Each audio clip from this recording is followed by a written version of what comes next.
Welcome to Armchair Expert, Experts on Expert. I'm Walter Cronkite, and I'm joined by Leslie Stahl. Hello there. Is that what she sounds like? Exactly. Thank you. Oh my gosh, speaking of. Did you get some schmear on you? There's a documentary on Audrey Hepburn. Oh. And I started it, and she kind of has a similar voice to Katharine Hepburn. Oh, like that? Well, no. Oh, okay. Listen, this is disrespectful to our guest because we have an incredible guest. I know. Just one of the best biographers. One of the best biographers in the biz. His name is Walter Isaacson. Walter is an American author, journalist, and professor. He has been the president and CEO of the Aspen Institute, a nonpartisan policy studies organization based in Washington, D.C., the chair and CEO of CNN, and the editor of Time. You want to talk about a polymath? You're talking about Walter. Now, his books, Steve Jobs' very huge famous book, yes. Bill Gates' favorite book, Leonardo da Vinci, Einstein, Benjamin Franklin, and he has a new book called The Code Breaker. The genius at the center of The Code Breaker is American biochemist and Nobel Peace winner Jennifer Doudna. This is a fascinating story. It is. This is a story of CRISPR. This is a story of CRISPR. Gene editing. Yes, and it's fascinating. So buckle up for Walter Isaacson.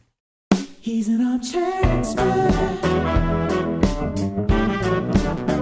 He's an armchair expert.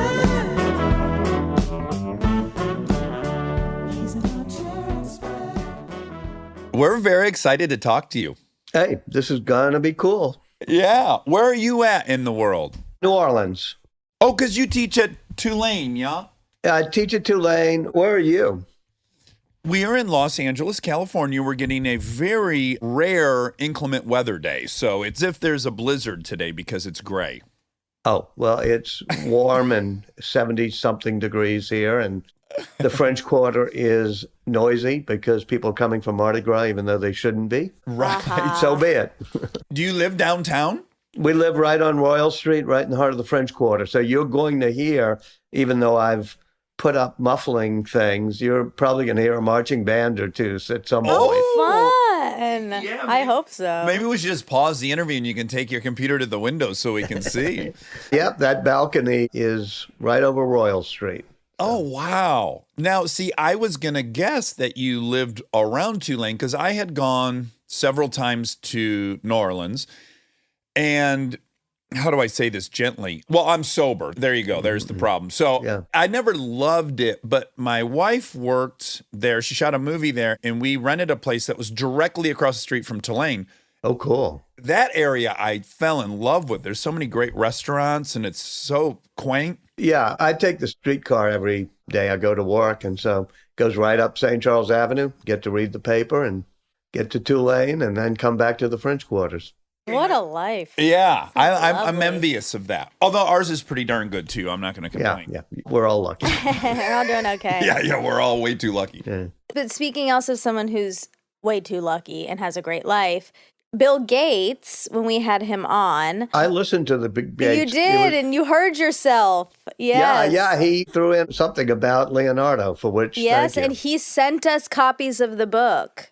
Oh, wow. It was Leonardo, and he sent us copies that he had signed for us. So we are in your debt. Well, you know, when I get to Los Angeles, I'll sign it as well, and you'll have the only copy of Leonardo signed by me and Bill. I know he said something about the Steve Jobs one. I can't remember what he told you. I suspect he didn't send you that one. I think he had a little bit more mixed feelings.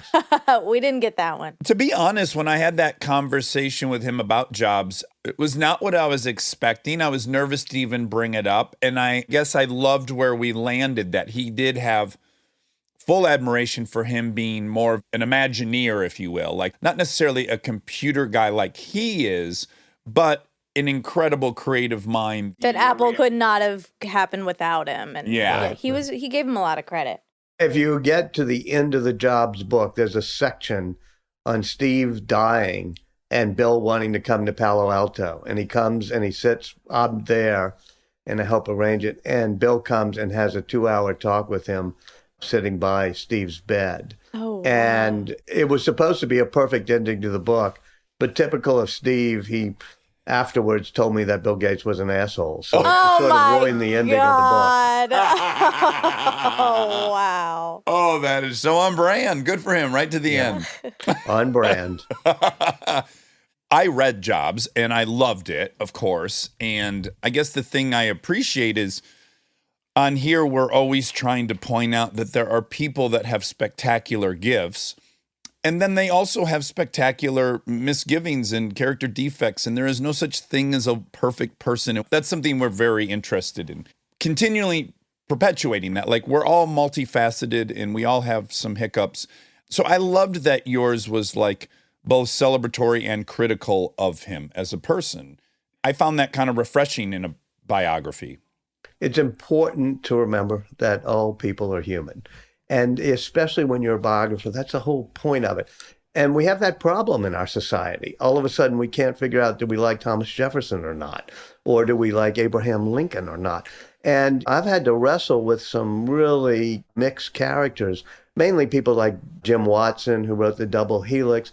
But really, anybody has got strengths and weaknesses. And the important thing is not simply to say, okay, I admire the strengths, but also understand the flaws. It's also important to see how they're interwoven, because Oh, yeah. a lot of times what makes Steve Jobs great also made him a pain to deal with. And everybody in my Steve Jobs book says he sometimes drove me crazy, but he drove me to do things I never thought I'd be able to do, and I'd never, ever give up the chance to have worked for him. So Steve Jobs comes off great in the book, even as you see the multiple strands of his personality that are woven together. Yeah, I think, well, it's just comforting to know that people are equally flawed, or some more or less than others. But I think when you do what you did, it actually permits us to celebrate the things we appreciate about the person. So to anyone writing a future Picasso biography, it's incumbent upon them to address this ugly side of him that we all have to wrestle with. I think the only way we have to get rid of all these people is if we just try to whitewash it and just focus on what was good. But I think if we do the whole 360-degree picture, we can keep them around, if that makes any sense. But they also can be a lot more inspiring when you realize that they're human beings and that they have some flaws and weaknesses as you do, and they put their trousers on one leg at a time. And even a Benjamin Franklin, who's the closest to the coolest guy I've ever written about, he sort of leaves his wife behind and goes to England, sets up another household, has an incredibly bad falling out with his son over the revolution. His son stays a loyalist, and they never fully reconcile. It's a really rich tapestry. And I think you end up appreciating Ben Franklin more knowing that he had these human frailties. And by the way, that's true of everything from Einstein to Steve Jobs, especially to Leonardo da Vinci, and then with my new book. It's interesting because I read a ton of biographies. I love them. For whatever reason, I love them. And it's funny how I can get colored by the ancillary characters in the protagonist story. So you just brought up Thomas Jefferson and Ben Franklin. And I recognize I have kind of a bad taste in my mouth about both those guys, primarily because I love McCullough and I've read the John Adams book, which doesn't paint either of them favorably. And yet I haven't gone all the way in on a biography that might paint the whole picture for them. But yeah, when I think of Ben Franklin, I think he was in France, right? In Paris, they're trying to get some help, and he wakes up at 2 p.m. and he does it like just a completely different work style than John Adams. But by the way, as much as I love David McCullough, he's my mentor. Remember, they kicked John Adams out of France. He gets called a persona non grata. He has to go to Holland. And it's Ben Franklin who gets up in the afternoon, has wonderful salons at his place in Passy on the outskirts of Paris. He's the one who gets France in on our side of the revolution. So Yeah. you got to read the Ben Franklin along with the John Adams, and you can see two characters who had a grudging admiration for each other, but they were quite different in their personalities, just like we talked about Bill Gates and Steve Jobs being so. Yeah. We spent a lot of time when we were talking to Bill about The Last Dance, the Michael Jordan documentary. Did you watch that? No, I'm sorry to say I haven't, but I am an enormous Michael Jordan fan. So now I'll go watch it Oh, tonight. you'd love it then. It's fantastic. It's one of the best documentary series have ever been made, a sports one for sure. And Monica, who could have cared less about basketball per se. Now I love basketball. Well, you got to after that one. My one Michael Jordan story is when I was at Time Magazine. He was playing in the playoff games with the Bulls, and they were playing on a Sunday night, and it was the last game of the series. And it was going to be his last game in basketball. And we had to print the magazine on Saturday night. And I made the gamble that they were going to win. We printed the magazine Saturday night. It was on newsstand Sunday, and it had Michael Jordan on the cover, "We'll never see his like again." And I had to curl up in a fetal position as I listened to the game on Sunday because they almost lost, but he won it in the last second. Oh, wow. Luckiest call I ever made. I want to talk, of course, at length about The Codebreaker, which I say I'm a third of the way through and I'm absolutely loving. But your own story is as fascinating to me because you're New Orleans born. You go to Harvard. I'm thrilled to know that you wrote on the Harvard Lampoon because you are so multifaceted. You're a Rhodes Scholar, but you wrote in the Lampoon and you were an editor of Time, then CNN, all these things. So I find you very fascinating. I think you may be the only person who feels that way. No, I think Bill Gates too. Well, that's nice of him. He's an amazing guy, Gates. You know, somebody who can make a pivot in the middle of his life to not only to be the most impactful person in terms of technology, but then in terms of global health and education. Those of us who write biographies don't live under the misapprehension that we are people that biographies should be written about. We know we're the people writing about the cool people in the arena. Well, no, I've started mine on you, so just know it's forthcoming. I got to just ask, because my all-time favorite biography is Titan. Did you read Titan? Yeah, of course. Yeah, I've read Titan and it's very, very good. Titan, which is my favorite, and I'm obsessed with Rockefeller, the parallels now between he and Gates are so similar in the trajectory of their lives. It's totally fascinating because you even have the greatest two antitrust trials in American history. The Standard Oil antitrust trial in the early 1900s and then US v. Microsoft. And it's in some ways the same issue, which is a totally founder-driven company that creates dominance in one field and then leverages it to perhaps hurt competition in adjacent fields. Very complicated legal issue, but the case has both. I do think, knowing Bill Gates a little bit, Bill Gates is a nicer, more decent human being, I think, than John D. Rockefeller was. Yeah, I got rose-colored glasses on with Rockefeller. I just think he was so special. Also, the context, you know, the year in which he's deciding, I'm going to commit a lot of capital to educating Black Americans. I see this gap. That's not a popular thing for a white dude to do in 1900. And by the way, when we talk about CRISPR gene editing in COVID, you look at Rockefeller University, which he created in New York. That's just pure translational research and basic research. And you think, wow, that was pretty visionary as well. Yeah, there was no such thing as research medicine. There were just practitioners, right? I mean, it's so fascinating. I just want to put your mind at ease. I really am going to talk about Codebreakers a lot, but you're a Rhodes Scholar. You have kind of a twisty, turny path. You almost remind me of the gentleman who runs the Broad Institute that we interviewed. Eric Lander, the great new head of the President's Science Office. Eric is a character in the Codebreaker because he's the competing team from the Jennifer Doudna, Emmanuel Charpentier team. And they're both really cool teams. Eric's at the Broad of MIT, Harvard, and has this China-born, Iowa-raised, corn-fed, wonderful guy named Feng Zhang. And they both are able to use this new technology called CRISPR to edit human genes. And they get into a patent war. So I deeply love Eric, and I've always admired him. I'm so glad he's going to run science for President Biden. But he's in the book as sort of the competing team. So it's a race. You even point out in your book, Codebreaker, that even like Darwin had all of his information and his theory, but it was so heretical that he probably wouldn't have been pushed to publish other than competition presented itself.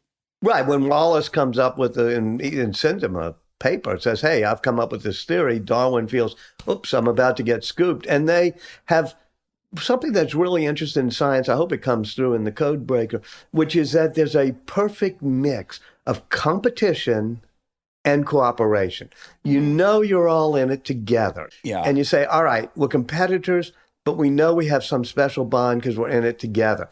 And that's what happens with Darwin, of course, and Russell. And then Jennifer Doudna and Emmanuel Charpentier, they're the ones who win the Nobel Prize, and Doudna is the hero of my book. But there's an interesting relationship because they're competing with the guys at MIT. Yeah. But his life, you're not at any point going to be able to predict where he is going to end up. And I would argue that you have a similar trajectory. Was the course through Harvard and then Oxford, was that always with the intention of becoming a journalist? Oh, no, I had no clue of what I was going to Okay. do. And yeah, I was a Rhodes Scholar, but with all due respect to the Rhodes Committee, I was from Louisiana. It was a little bit easier because they have geographic distribution. So I think it was a bit easier. I was shucking oysters at an oyster bar 1 block away on Bourbon when I was being interviewed for it. And here's the weird thing. I'm in my 60s now. I'm still trying to figure out what am I going to be when I grow up? Yeah. I think that's the key component to being endlessly productive and creative. One thing I do have, and the Rhodes helped a little bit, but working at Time Magazine, watching people like Bill Gates, I just have a great curiosity. I mean, I love the way Leonardo da Vinci had that. He'd just walk around and start puzzling. Why is the sky blue? Or whether or not a bird flaps its wings up faster than it flaps them down. And that ability to be curious about ordinary things, I like trying to be curious about everything about nature, whether it's Lord Byron's poetry or the algorithms written by his daughter, Ada Lovelace. So having been at Time Magazine, which was a general interest magazine, I was called a floater, which meant I'd do music 1 week, medicine the next week, and then foreign policy. That ability to just be curious about all sorts of fields, that marks the people I like to write about, meaning Ben Franklin, Leonardo da Vinci. And it's the one trait that I have is I'm not a brilliant expert like Bill Gates is in any one particular thing, but I can be fascinated about almost anything on the planet. Yeah. I have a similar love and interest in just even the most boring thing. I'm like, wait, how's the electricity getting to my house? And this is how Jennifer and others start doing what becomes this gene editing tool, and this tool that's helped us figure out RNA vaccines, is they're just curious about bacteria have repeated sequences in their DNA. And like, why do bacteria do that? And for years, there's just a curiosity-driven research. And the cool thing about curiosity is that curiosity lays the groundwork for very practical things. And your dad may say things like, quit daydreaming, quit asking so many stupid questions. But at a certain point, if you're just curious about things, that eventually usually leads to some cool applications. And there's no better modern example than these scientists who were just curious about the weirdness of the sequences of DNA in bacteria. And suddenly they discover, well, we can harness this to edit our own human genes. And we can harness messenger RNA to be able to build proteins that'll make us immune to the coronavirus. I had my second shot an hour ago.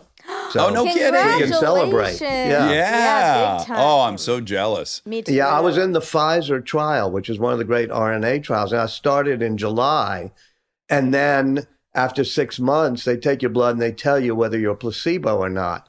And I was placebo, which that was about a month ago. But part of the thing is they then switch you over to the other part of the trial. Boy, so just really quick, what gave you the confidence to volunteer for that trial? And in fact, they didn't talk about you on Radiolab, did they? I don't know. I did talk about being a trial participant on the various places, yeah. Are you the one that decided, yes, I have a 5% greater chance of dying of this in my age group, but I also just in general have a 5% chance more of dying in my age group? Was that you? No, there was somebody smarter than I am. I was just like, Okay. hey, I'm in New Orleans at Oxford Hospital down the road here. They're the first of doing the clinical trial because Louisiana had a pretty high rate. And I love science. I mean, I've written about, as I said, Einstein and Leonardo, and now Jennifer Doudna. So I'm one of these weird people. You talk about conspiracy theorists. I'm the opposite. I kind of trust the scientists. And I kind of knew what RNA did. And I said, man, I'm not going to grow an extra finger. It's not going to be bad. And what the hell? Participate in citizen science. Yeah. Okay, so I want to frame the code breaker in that the people you seem to do biographies on have a connective tissue. And it's not just that they are innovators per se, but in general, you seem to be drawn to people who actually create kind of a paradigm shift or a revolution. Einstein, of course, his theories inform physics for the next 50 years. And then Steve Jobs, he leads or is a very instrumental person in a new technology society, which we now currently live in. And you believe Jennifer is the same, that she and the work she does is going to lead to a whole revolution in how we experience life on planet Earth. Absolutely. There have been three great innovation revolutions in modern times, and they stem from around 1900 when we discovered the three basic particles of our existence, which is the atom, the bit, and the gene. So you mentioned Einstein, and in his 1905 papers, he finally figures out, with both relativity and quantum theory, how the atom and the internal parts of an atom work. And we have a half century that's driven by physics, and his fingerprints are on so many of the things, everything from the atom bomb to GPS to space travel to semiconducting materials. Then in the 1950s, you have a beginning of a new revolution based on the fact that all information can be encoded in binary digits, which we now call bits. And so that becomes the digital revolution, which is driven by three separate inventions that come together: the computer, the internet, and the microchip. So that's the revolution I grew up in, we all grew up in, was the digital revolution. Now, the next revolution begins really in 2000 when we finally sequence the human genome. The Human Genome Project gets finished. We realize that knowing the DNA is pretty cool, but we need to know how to rewrite it if we want to do anything better. And so that's when Jennifer Doudna and others come in with this understanding of RNA. And so now molecules have become the new microchips. Molecules are now the dynamo of the next innovation revolution. And our kids and the students I teach, they don't just need to know how to code digitally, they're going to need to know the genetic code as well. So I used the book on Jennifer Doudna and her colleagues to show here's the next revolution, and here's why it's kind of useful to know what a molecule is. Yeah, well, I think it's her in the book, I remember her stating, understanding how the atom makes molecules, and then those molecules are then biology. Like, I think when you learn these things, they seem so separated. We teach it badly that way, meaning we kind of start by teaching you biology, like in ninth grade, or at least they did to me. And then you get chemistry, and then you get physics. But the way it synthesizes better is you figure out how atoms and elements work. Then you figure out how those atoms become chemistry. And then you figure out how chemistry becomes biology. And the cool thing about watching Jennifer Doudna on this journey of discovery in the Code Breaker is that, she's just a young kid, and she says, why does the sleeping grass curl when you touch it? What are the mechanisms that causes living things to glow? And she realizes that there are mechanical things almost that are happening inside cells, and that translates into biology. And she read The Double Helix and became fascinated by Rosalind Franklin, the character that doesn't get enough credit for the discovery of the structure of DNA. And she realizes, wow, women can become scientists. And so she tells her high school guidance counselor, I want to be a scientist. And the high school counselor said, no, girls don't become scientists. And that drove her forward. But she wanted to figure out that basic curiosity of how things work. The idea of there's something joyful in understanding how something works. Oh, yeah. And it's particularly joyful when that something is ourselves. Oh, yeah. I want to back up on her story just for a second because I think it's so relevant, and you parallel it with the way Einstein felt and the way Jobs felt. I don't know how Leonardo da Vinci felt, but another common characteristic of these folks is that they felt like outsiders, that they felt that they were alienated in their surroundings. So in Jennifer's case, her father was a professor. He taught in Hawaii. She was first in a very large public school, and she was, I'm assuming, one of only a few white girls. And she felt very outside, and she was bullied, and she had this experience. And I just wonder, having observed that in these people, do you think you could walk through the mechanics of how that results in their later pursuits? Absolutely. It's a really good insight because being somewhat of an outsider really causes in people a desire to say, I want to understand the cosmos and I want to understand how I fit into it. And let me start with Leonardo, because you said you didn't know if he felt that way. Let me tell you something about Leonardo. As a very young 14-year-old, he leaves the village of Vinci to go to the town of Florence. He is gay. He knows he's gay, and he's outwardly gay, which is not that usual in the late 1400s in Italy.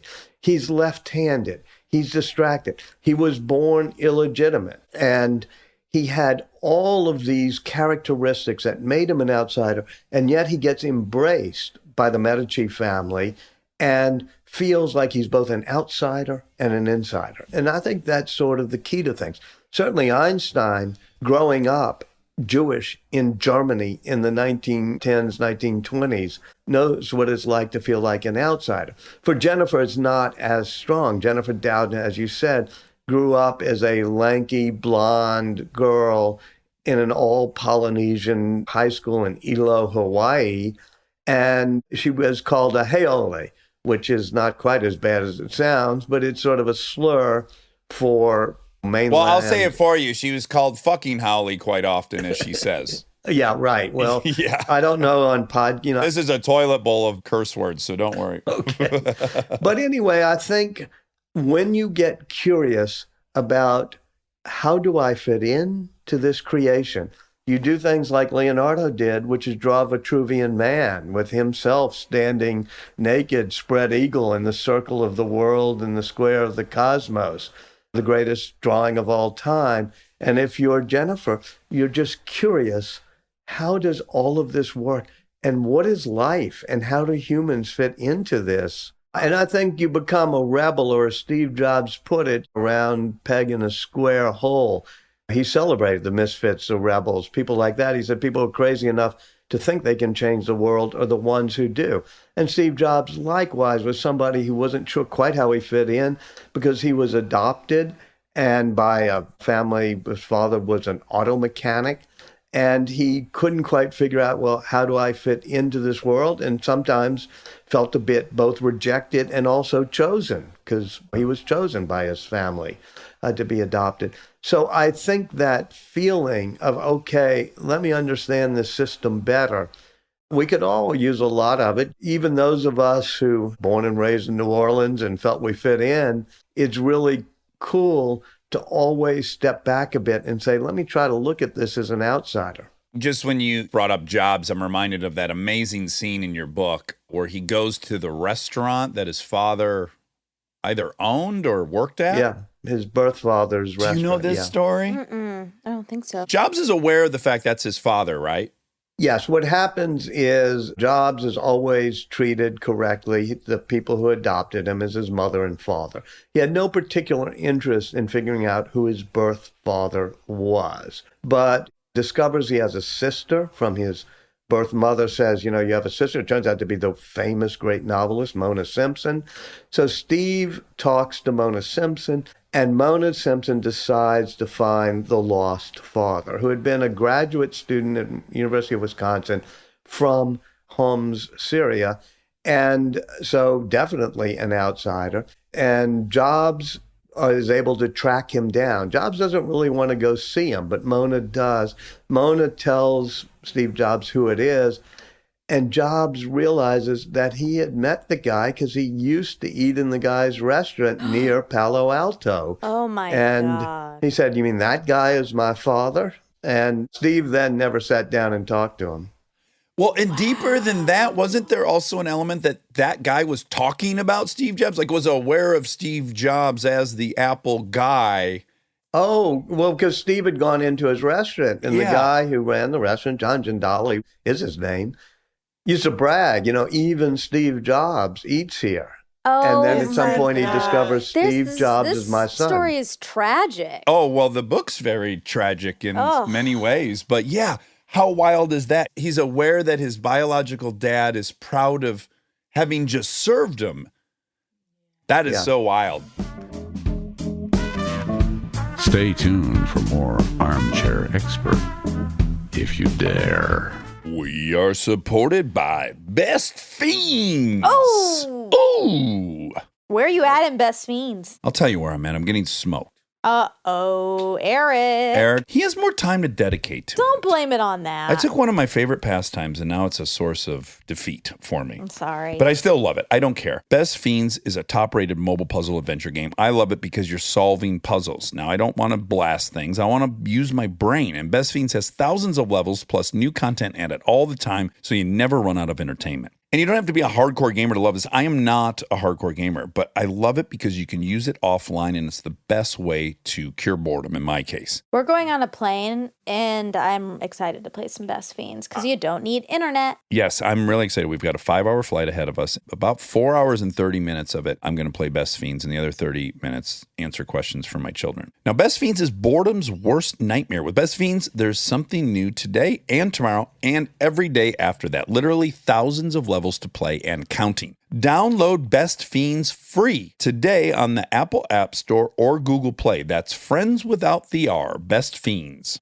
We are supported by Beta Brand. Getting ready for work and deciding if today is a professional day or a comfortable day? Well, if that's what you're weighing, thanks to Beta Brand's dress pant yoga pants, you don't have to pick between professional style and comfort. Beta Brand's dress pant yoga pants are designed with the fit and flexibility of yoga pants while looking like dress pants. They're amazingly soft and stretchy and absolutely effortless. They're perfect for looking good and feeling great doing whatever you need to get done that day, whether you're working from home or sitting at a desk for 8 hours, or you're a photographer and you need to squat to get that perfect shot. They're made of wrinkle-resistant, machine-washable stretch knit fabric. They look good on, and you can throw them in a suitcase without ever having to worry about ironing or dry cleaning them. There are tons of different styles to choose from, like boot cut, straight leg, skinny, cropped, and more. Plus, they're launching more colors and styles now than ever before, so be sure to keep an eye out for new styles because they sell out fast. Right now, Armchairs can get 30% off their first Beta Brand order when you go to betabrand.com/DAX. That's 30% off your first order for a limited time at betabrand.com/DAX. Find out why women are ditching typical work pants for Beta Brand's dress pant yoga pants. Go to betabrand.com/DAX for 30% off.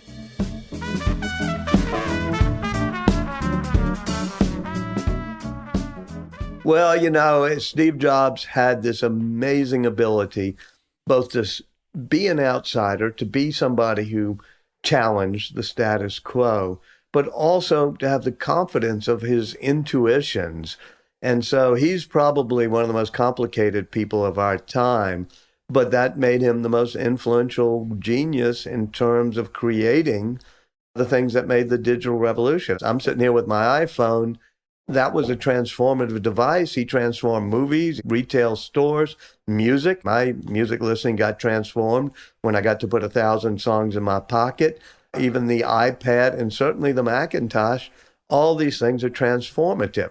Likewise, I look at people who are transformative. Jennifer Doudna will probably do the most transformative thing with her colleagues of anybody of our day and generation, which is make it easy enough to edit the genes of ourselves when we have a genetic problem, and more controversially, to edit the genes of our children in a way that'll be passed on to all of our descendants. And some of that's really cool because You could probably eliminate sickle cell anemia, which is a single gene mutation.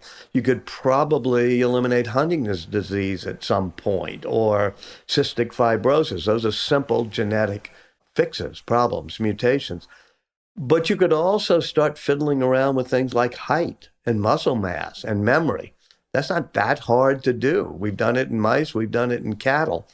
And Jennifer Doudna, after discovering how to do this, has a dream, a nightmare, that she gets called into a room to explain how to do it to somebody, and the person looks up from the desk and it's Hitler wearing a pig mask.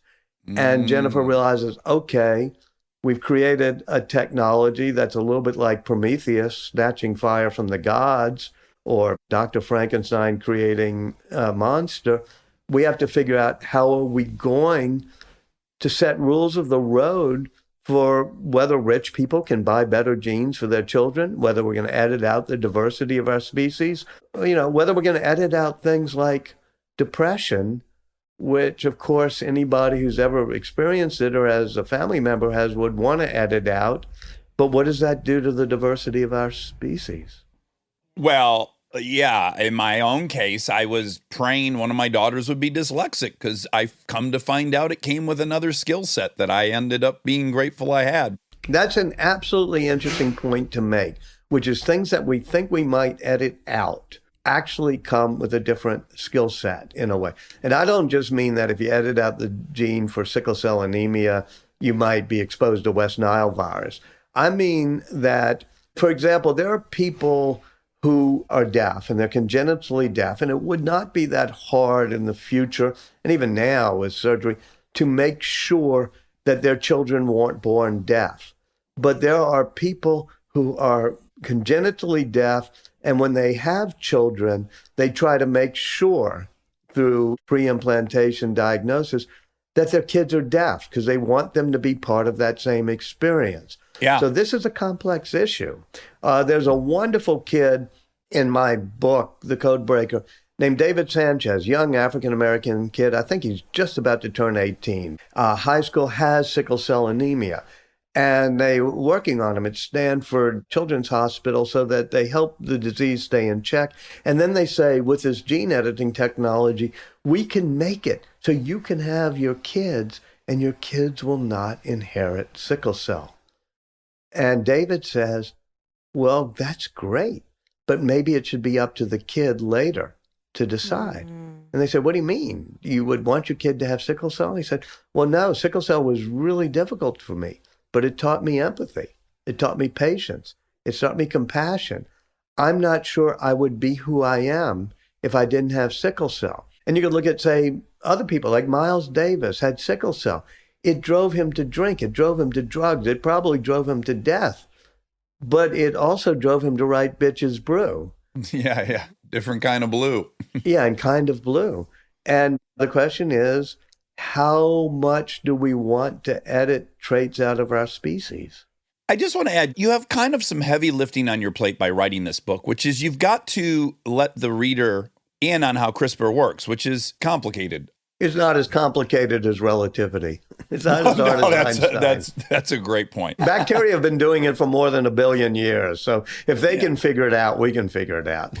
Yes, but in a nutshell, because you hinted at it a couple times, but in their studying of bacteria, they saw these abnormalities in the DNA, right? Yeah, they were clustered repeated sequences in the DNA of bacteria. And they'd say, hey, how come these sequences keep repeating? And then they tried to figure out what purpose do they have? And finally, they figured out that they contain, in between these repeated sequences, little snippets of the genetic material of viruses that had attacked those bacteria. And so what the bacteria do is, that's like a mugshot sitting there on their wall. When that virus attacks again, the CRISPR has a scissors called an enzyme that chops up that virus. Now, by the way, it adapts to each new virus attack. Hey, that's kind of useful these days. And so that makes our ears perk up.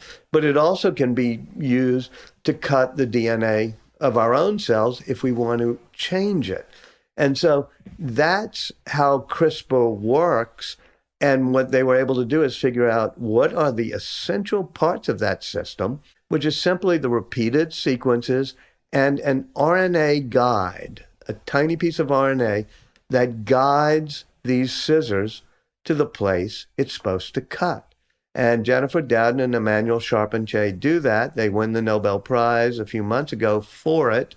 And then people like Feng Zhang and Eric Lander, along with Jennifer Doudna, then 6 months later, have figured out how do we use it on our own genes. And boy, it's actually not that complicated.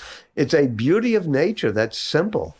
It is shockingly simple when it's explained to you because it seems absolutely impossible that we could ever get in there and monkey with the structure of DNA. Seems, how on earth would that happen? What tools would we use? What can be that microscopic? All these things. But yes, to discover it already existed in nature and could be harnessed for us is so mind-blowing. It really is. Nature is beautiful that way. Well, you know, even when you were just talking about the different stages of the big revolutions over the last 120 years, what I was struck by really quickly, maybe you talk about this later in the book, but a computer is binary. It's ones and zeros. It turns a switch on, it turns a switch off, right? The big pie in the sky fantasy for computers would be that they could be quantum, right? That you would introduce 2 more switches. So you'd have 4 switches, and that would infinitely improve the speed and ability of a computer. And as you were talking about computers, I was thinking, well, that is how DNA works. We have 4 switches, right? We have AC, Right. GT. Are those the right ones? Yep. So our body is already kind of operating as a quantum computer, isn't it? I'm not sure it's a pure quantum computer, but it's obviously infinitely more complex than the binary computers we use. And this is particularly important in my Tulane class here. I teach the history of the digital revolution going to the biotech revolution. And the question is artificial intelligence. And Bill Gates, your great guest that you had, once said years ago when I was writing a story about him, he said, you know, we're never going to get artificial intelligence in a binary system, on-off switches, because that's not the way our brain works. It's a mixture of analog and digital, our brain. There are things that are waves in our brain, not just synapses. And the best way to get artificial intelligence is not to just get faster and faster computers. It's to reverse engineer the way nature did it, by reverse engineering the brain. And then he said, but of course that would be cheating, although I think Microsoft did reverse engineer some other people's technology. How dare you talk about Yeah, my hero he's just like that? wonderful when he talks about artificial intelligence. I mean, he is the smartest, coolest guy around. But it made me think, and that must have been 20 years ago, I was reporting that piece, but it made me think, okay, our brains may be fundamentally different than our computers, and the molecules in our body, as you said, which are governed by information encoded in genetic material, DNA and RNA, not binary material, that our bodies and our molecules are fundamentally different than our microchips. And this is another example of why nature is so beautiful. Yeah, it truly is. And also to the AI point, we're going to interview a guy who wrote the original book, Emotional Intelligence, today, in fact. And the point he makes is like artificial intelligence. When you think of artificial intelligence, it is a component of intelligence, which is the logical side, but the emotional intelligence that humans have, which is empathy and all the things you've listed that Jennifer exhibits, those can't really be AI'd yet. Yeah, I think there are 2 schools of thought ever since Ada Lovelace in the 1830s said machines will be able to do anything that can be notated in symbols, but they'll never be able to think. They won't be able to originate thought. And 100 years later, Alan Turing writes his famous imitation game paper saying, can machines think? And he calls it Ada Lovelace's objection, and he says that Lady Lovelace was wrong. Now, you look at the people in the digital revolution, they're either those who love connecting humans to machine, the way Steve Jobs did, and those have been more successful than those who have pursued pure artificial intelligence. Interesting. So they're just, the other side is too myopic in it. They're not trying to figure out how to incorporate the human into the experience. Is that what you're saying? Yeah, I think that incorporating the human in the experience is both good for the experience, and it's certainly good for us humans not to leave us behind. Okay, so what is kind of getting well documented is that the technological revolution and the computer revolution we're seeing kind of where it went, which was largely unpredictable. I think most people that were involved, they weren't mustache twirling evil people. I think when the person at YouTube wrote the algorithm that figured out how to serve you up something just a little further down the rabbit hole of fundamentalism, that was kind of an unforeseen outcome. The storming of the Capitol buildings, most certainly a product of the unforeseen outcomes of these machines. So CRISPR has that same potential. And you've listed a couple, like people will be able to, in theory, design their child if they have the resources to do so. Mm-hmm. So how do we maximize the utopia that this promises and minimize the many issues that will arise we can't even foresee? Well, the reason I wrote The Code Breakers is I think that's the most important policy and moral question of our time, of the next 10 or 15 years, which is, to what extent are we going to use gene editing to change the human species and to change our children and all of our descendants? So it's difficult to have a lot of rules and regulations, because I went to Jennifer Doudna's lab, and within 2 days, with the help of 2 graduate students, I edited human cells. I was able to change the DNA in human cells using CRISPR. Now, if I can do it, or me and 2 graduate students can, a lot of people can do it. Now, don't worry, we took those cells that I edited and flushed them down the drain with a lot of chlorine, so I didn't create a Frankenstein's monster.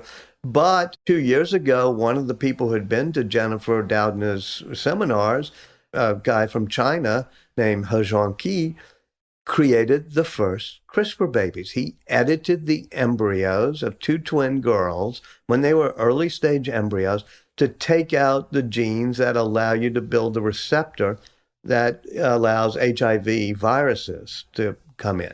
Now, that sounds like an okay thing, but there was a lot of shock and horror that we'd already started editing humans. We've talked about this person a couple times, and one, the man did it without the knowledge of the parents, right, if I recall. Yeah, well, they had consent. The question is whether it was informed consent, but that's not the biggest problem in my mind. Okay, beyond like the obvious stuff, the thing that keeps smacking me in the face is like, why that thing? I don't understand why that was the thing he decided. Well, he grew up in a very poor town in China that was racked by HIV/AIDS. And it really did make it so that if you had babies or if you were a father with AIDS, you would be totally shunned. And I mean, in my book, and certainly Jennifer talked to him, and there's a huge scene in the book where she's confronting him over dinner. I think Jennifer Doudna feels, and I feel, that he also did it because he thought he would be celebrated as the first person on this planet to have edited the human species. And he thought he would become a hero in China. And so I think he did it for the fame and glory and perhaps fortune, as well as to help this family that wanted to have a baby when they were HIV positive.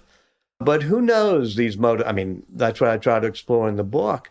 And you're going to have people with different motivations. Sometimes they're going to do it just for the money. They'll start offshore clinics where you can have taller children or children with higher muscle mass. Yeah, that becomes the big threat, is the natural selection of all the competing countries and industries that will have different sets of ethical standards, and there'll be an arms race. And if we don't do it, okay, great, but they're going to do it down the street. All that stuff, it's so complicated. I think it'd be fascinating for people to know how Jennifer took her work in CRISPR and then turned her sword towards COVID when it came about. Absolutely. At one point, the book opens with the scene. She had just sent her 17-year-old son, Andy. She and her husband put him on the train to go to a robotics competition in Fresno. And it was like first week in March of last year. And then she stays up all night worrying because she hears about how they're shutting down parts of the campus, things like that. And she tells her husband, get up, we're going to go drive and pick him up. And she jumps in the car, 2 a.m, drives to Fresno, a couple hours away from Berkeley, and picks up the poor kid as an only child. And the kid's like, come on, Mom.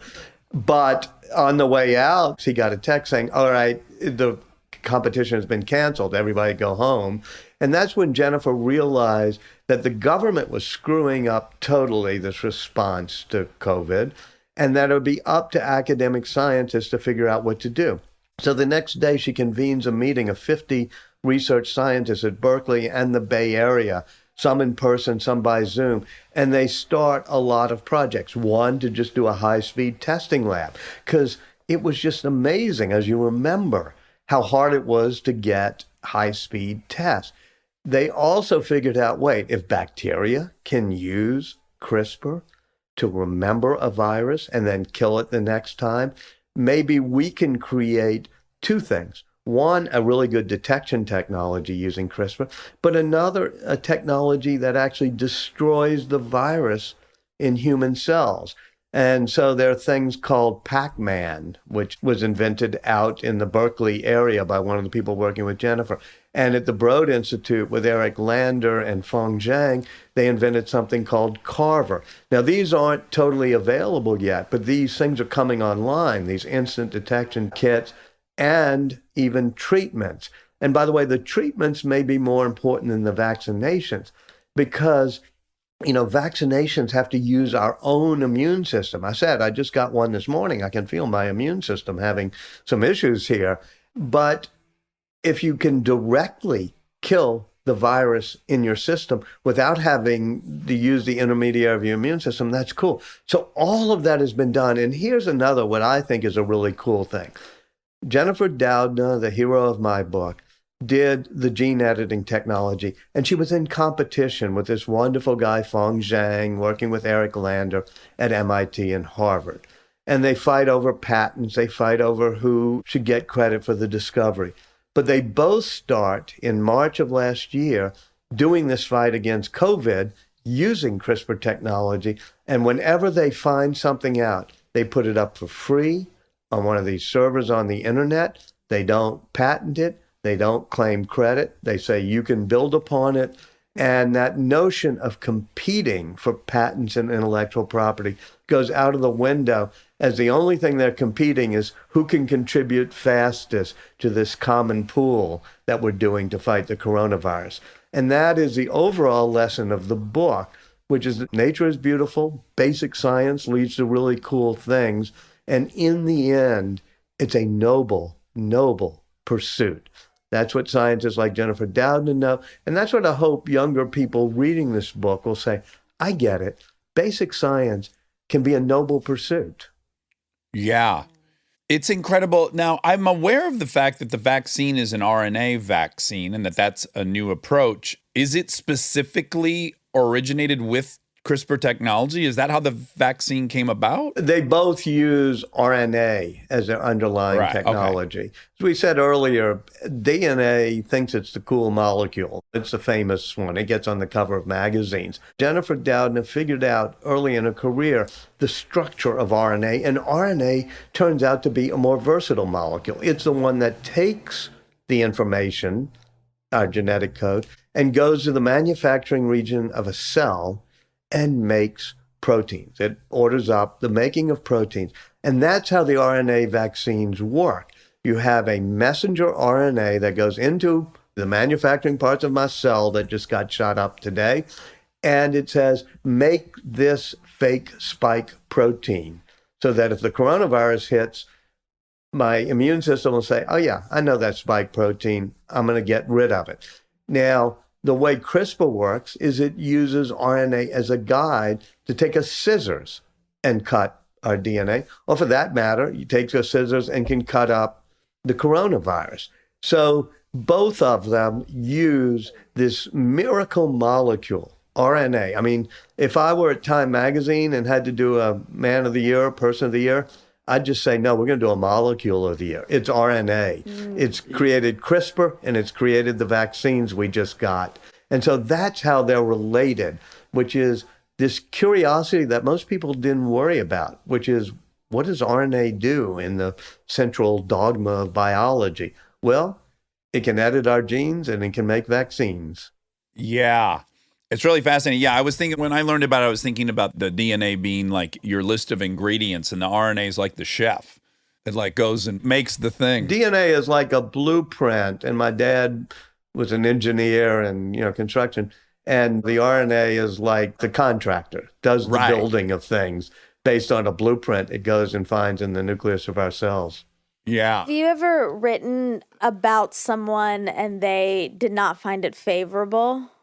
Oh, yeah, Henry Kissinger. I think years ago, when I was very young, I wrote a biography of Henry Kissinger, and he was quite upset. I think that if he had reread his Nobel Peace Prize citation, he'd be upset that it understated his accomplishment.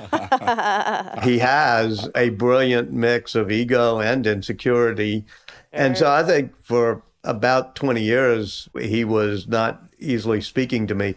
I think when I became editor of Time, we threw a party for everybody who had been on the cover of Time magazine.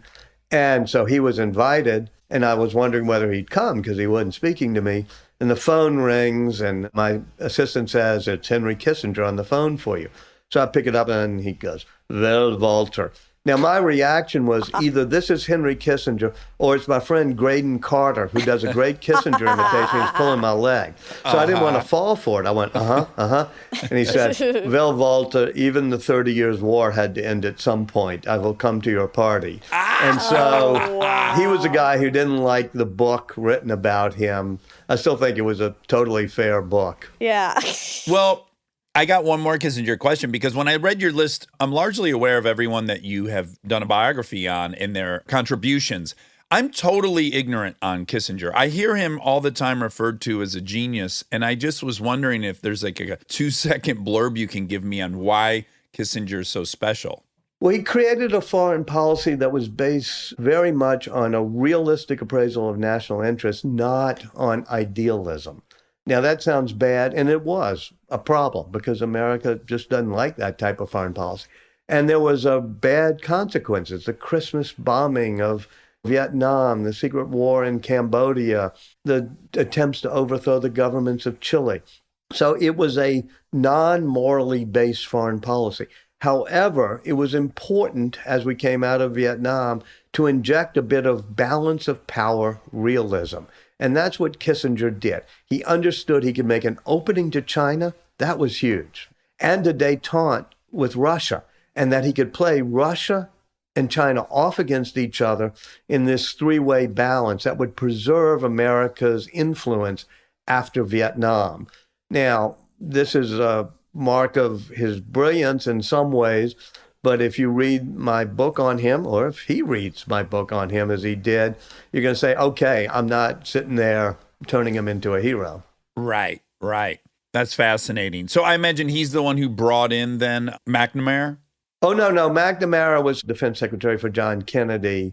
Kissinger is an outside advisor a little bit to Kennedy on the Berlin crisis, but Kissinger comes in with Richard Nixon after LBJ decided not to run again in 1968.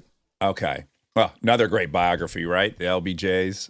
Oh, yeah. We're waiting for that final volume of Robert Caro's. Well, it's been such a pleasure talking to you. As I said, I'm in the middle of the book and I absolutely love it. And I'm really glad that you're celebrating a woman and giving the credit to her. But, you mentioned outsiders. Let me just quickly say, in some ways, when they're doing DNA in the late 1990s, the Human Genome Project, and it's a lot of alpha males, Craig Venter, even Francis Collins, Eric Lander, who you've had on your show, whatever. Very few women are involved. And a group of women decided then that, okay, we're not part of the boys club doing the Human Genome Project. They focus on RNA and the structure of RNA. Jillian Banfield, Jennifer Doudna, Emmanuel Charpentier. And as I said, RNA turns out to be the better, more interesting molecule. And so this notion of focusing on a woman, it's yes, just like Rosalind Franklin inspired Jennifer Doudna that she could become a scientist. Here, I hope I'm inspiring a lot of people and also think different, as Steve Jobs said. Maybe don't go where the puck is or where the soccer ball is. Instead, figure out where on the playing field you should be. That's what the women were able to do, Jennifer Doudna foremost amongst them. Well, and in Jennifer Doudna's own life, her father put on her bed the double helix, which I think helped her imagine a world where she could be a female biologist. So Absolutely. I think this book, too, could be put on someone's bed, and I'm grateful you've written it. Wow, that's a sweet thing to say. I guess my dream is somebody will leave it on the bed for their daughter or their son. Well, I got 2 of them, so I thank you personally so I can put it on my daughter's beds. Please do. I think girls are scared out of science early on. Yeah. Totally. And it's really, really important for us to have a representative of that level portrayed and talk about the book on the bed and talk about like the little things that led to the enormous things. Especially when her guidance counselor, after she read that book, told her, girls don't become scientists. And this is a horrible thing in our society that's finally starting to get remedied, which is girls in grammar school aren't expected to do math and science quite as well. And it happened even to my daughter, where her high school counselor said, well, you don't have to take AP math. And it was a good thing is it made my daughter want to take AP math, and it made Jennifer Doudna wanting to be a Nobel Prize winner in chemistry, which is indeed what happened. Yeah, we need more examples of that. So. Well, I hope my book is an example of that, and I hope your podcast is an example of it. Yeah, well, we love chatting with you. Yeah, big time. Hey, this is a very, very good show. When I watched Bill Gates on it, I thought, this is funny. This is good. And look, making me seem down to earth, I think is kind of easy. But you made Bill Gates so charming, the charming way he is. I mean, he's a charming, decent, wonderful guy. Yeah. He's a goofball. Yeah. Very few people can pull that out of him but you did it. Congratulations. Thank you so much. Yeah, we loved that documentary about him so much. And what we saw in that was like, this guy is very playful, and you're not really aware of it. He has the best sense of humor you can imagine. Yeah. And he loves Diet Coke, as do I. So that was the bridge. Well, Walter, we hope to talk to you again soon as you write another book, as I'm sure you will. And we wish you well with everything. Everybody should read The Code Breaker, the story of Jennifer Doudna, and check out every book you've written. We're about to get into the Leonardo da Vinci one. We're so very excited about that. The pictures in it are really good. Oh, good. Awesome. They're his pictures. All right, take care. Bye. See you later. Thanks for having me. Stay tuned for more Armchair Expert, if you dare. This episode is brought to you by the delicious McDonald's breakfast. Let me tell you what happened to me. I was shooting up in Little Rock, California, not Arkansas, on Saturday. I got there. I was famished. I didn't have time to eat. And I asked our producer, I said, is there any food? And she said, no, but you want me to run out and get something? And I said, yes, please, please, please go get me a sausage McMuffin. Hold the egg for me. They're beautiful with the egg, but I don't need eggs. Right. She brought back 3 of them, and I ate all 3. And it was the most delicious breakfast I've had in months. Yeah, I prefer the sausage McMuffin with egg. My mom got her vaccine last week, and my dad and my mom stopped at McDonald's for a breakfast. Oh, for a treat. Yeah, on the way. You know, there's something very, very comforting about sinking your teeth into it. Is. The texture's so good, and the melted cheese. Oh my God, my mouth just filled up with saliva. Really, your tongue, like when the tongue hits the cheese, it knows that cheese. Yes. Okay, can I tell you my only regret from What? this delicious breakfast I had is that I didn't get hash browns. I love the hash browns. The Mickey D's hash browns are the best hash browns on planet Earth. They're golden. They're crispy, crunchy. but also soft on the inside. They're so soft on the inside. Feels impossible. McDonald's breakfast, the ultimate reward for getting out of bed in the morning. Couldn't agree more. We are supported by Sleep Number. Now, Monica, I rest this gorgeous head each night on a Sleep Number bed. And my sleep IQ last night, buckle up, was 96. I nailed it. My sleep, Wow. And my sleep number is 80 currently. Why choose proven quality sleep from Sleep Number? Well, because a good night's rest helps boost immunity, improves recovery, and increases energy. Sleep is my religion, so I want to give you some tips, all right? Some daytime habits for better sleep. Set a daily caffeine cutoff. Taken too late in the day, caffeine hinders our ability to fall asleep. Switch to decaf after 12 p.m. Schedule time to go outside. Take a walk in the sunshine, ideally in the morning, even for a few minutes. Exposure to light is important to our physical and mental health and helps us get the sleep sleep we need. Tell me about it. I don't have to tell you about it because you know it better than anyone. I really do. Also, block time on your calendar for movement. Any kind of physical activity helps you sleep better. Even taking a quick stretch between Zoom meetings helps alleviate tension and promotes relaxation. Proven quality sleep is life-changing sleep. Introducing the new Sleep Number 360C4 Smart Bed. Queen, now only $14.99. Only at Sleep Number stores or sleepnumber.com/Dax. And now my favorite part of the show, the fact check with my soulmate, Monica Padman. I enjoyed Walter very much. What a prolific biographer. What a prolific human being. I know. CNN, Editor of Time. President know. or CEO of CNN. That's wild. Yeah, that is crazy. That Steve Jobs story about the dad. Yeah, at the restaurant Yes. is wild, isn't it? It's so sad that the dad was bragging about Steve Jobs coming in. And didn't know that was his son. Oh my God. That is so wild. It seems impossible. It's very Shakespearean. Yeah. Great adjective. I still haven't read The Codebreaker yet. It's sitting on my nightstand and I really want to because I do find this story specifically so fascinating for so many reasons. One, just I love hearing about women excelling in science. Oh, of course. Against many odds. Yeah. And this is the beginning. It's like if we could go back in time and revisit the beginning of social media. What would we do differently? Because this is an ethical Pandora's box. And Well, and I agree with him that this is the fourth thing. There's like the Industrial Revolution, Yeah. the Computer Revolution. There's going to be a medical revolution. Yes, and It's going to absolutely. be wild. But we have to be on top of it now. We can't try to shove it back in. Obviously, we've learned that lesson. Yeah. I hope.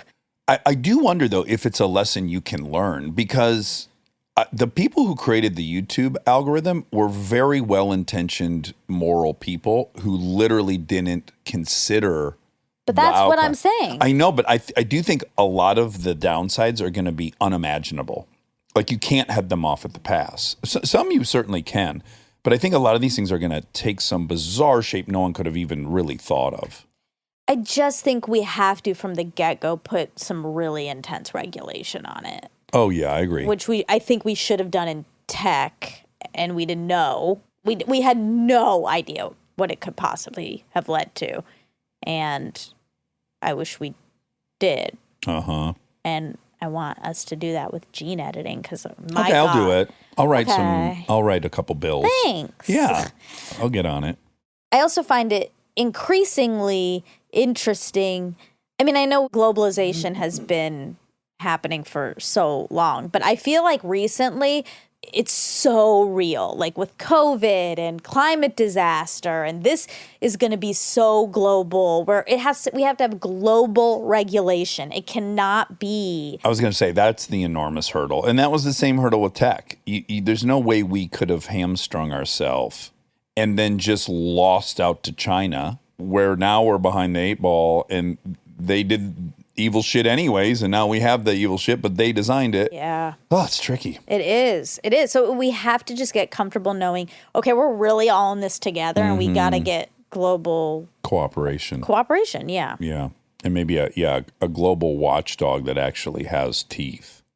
Yeah. Wow. I'll do it. Oh. I'm also going to do that. We could also hire my coyotes, Yes. my coyote pets? Yes. Okay, so Picasso has come up a couple times, and every time it does, in connection to cancel culture and stuff, I don't really know what he did. I think he had sex, I think. Well, I guess he can't sue me. He's dead. I believe he had sex with a bunch of very young girls. And I think he was pretty out in public with a lot of young Really? girls. Yeah. And yeah, and I think just in general, he was very lecherous. Right. So when I looked into it a little bit, there's an article that says like he had his minotaurs. I guess that's a painting, I guess. It could be considered a detailed psychological account of toxic masculinity. Instead, the series is mostly lauded as an expression of man's virility, power, and vulnerability, culminating in a guilty appeal to our sympathy. Picasso, as the self-mythologized and self-aware monster, a victim of both himself and of the women he regarded as either goddesses or doormats and machines for suffering. Okay, yeah, so he drew himself as a beast raping women a lot. Oh, okay. So I think it maybe is more in his art or maybe also in his life. I think his life was pretty Wow. questionable by today's standards. Picasso created an exceptionally miserable life for just about every woman he claimed to love. In a memoir written by Picasso's granddaughter, Marina, Picasso details the way in which Picasso bled the women in his life dry. He submitted them to his animal sexuality, tamed them, bewitched them, ingested them, and crushed them onto his canvas. After he had spent many nights extracting their essence, once they were bled dry, he would dispose of them. That's a weird allegation because it's metaphorical at times. Yeah. Not a great dude. Anyway, I just that's come up a bunch, and I've always been like, yeah, but I haven't looked, I didn't know the deets. There's a lot of people like that. Wouldn't you agree? Like, there's a bunch of people I know are in trouble, but I don't really know what they're in trouble The for. specifics. Yeah. Yeah. I listened to the Malcolm Gladwell and Adam Oh, yeah. Grant discussion that you had mentioned, and it was so great. It's on Adam's podcast, Work Life. And Malcolm may have posted it too, but it's two different conversations they've already had, and they're spliced together. One, Adam hosting Malcolm to promote something, and then the other, Malcolm hosting Adam to promote his book. Yeah, and it's really, really good and so fun. They're such good sparring partners. Yeah, talk about a dance. Yeah. Those guys, as soon as they start, that needle drops and the dance is on. But I really liked, at the end of that, Malcolm was talking about, they were promoting Adam's book, Think Again, which of course we had him on to talk about it, so everyone knows, I hope, but it's all about rethinking your assumptions.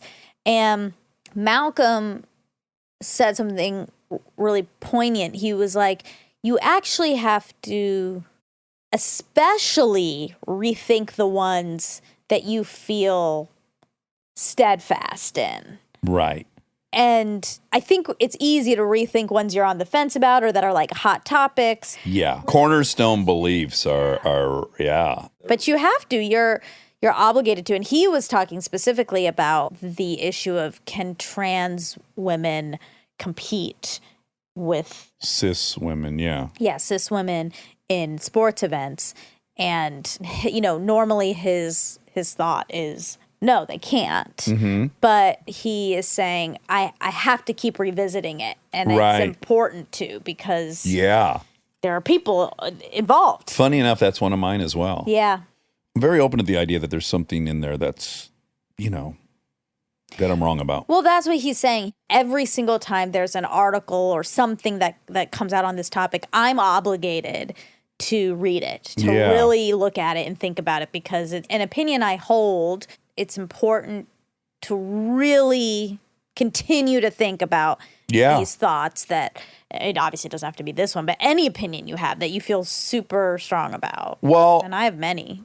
the trans one is a great one for me to talk about because I have been vocally supportive of gay people since high school. I haven't been as quick to be vocal about trans. And I think one of the reasons it was occurring to me when I watched The Lady in the Dale is that I don't know any trans people. So I have not really heard the personal story of someone. Uh-huh. And watching that documentary and actually looking at the history of what people had to endure that were trans in the 70s and 80s, in the 90s, currently, it was pretty eye-opening. Yeah. And because of that, hopefully we're going to have a professor that was in that documentary to talk about it, because it really kind of opened my eyes and I was like, Yeah. So anyways, yeah, maybe my opinion would evolve on the Olympics. Yeah. It's just important to remain open-minded. I mean, it's so much easier said than done for all of us on everything, I think. So easy to solidify your opinions. Okay. Oh, just to clarify, we recorded this a while ago, and he got his second vaccine that day, and we were really, really excited. We had a big reaction, but it was really early on. Yeah. So just that's that. I wonder, so you were talking about a radio lab, about a guy talking about being in the vaccine trial, and I'm not sure which one, but there is a Radio Lab episode called The Great Vaccinator. Yeah. It was in December it came out? Yeah. Was it that? Didn't Molly send it to you as well? She did. She Yeah. sent me that, but I haven't listened. I didn't know it was the same one. It's awesome. It's not so awesome because of the part I talked about, which I thought maybe he was the guy Right. who had participated in the study. Right. He was not. But learning about the guy who invented like fucking 8 of our biggest vaccines, Yeah. he saved like literally he's at 1 billion people he's saved, and no one knows his name, and I've already forgotten it. Is saved more human lives than any human to ever live on planet Yeah. Earth, and no one knows his name. It's crazy. Isn't that wild? Yeah. I got to listen. And the way he approached it and the speed at which he could do it, one of the most incredible scientific minds to ever live. So cool. It's really good. Well, that is all, my friend. Well, my friend, I love you. I love you. I cherish you. Cherish you. And I arm cherish you. Oh, that's good. I arm cherish you too. Okay, bye. Bye-bye.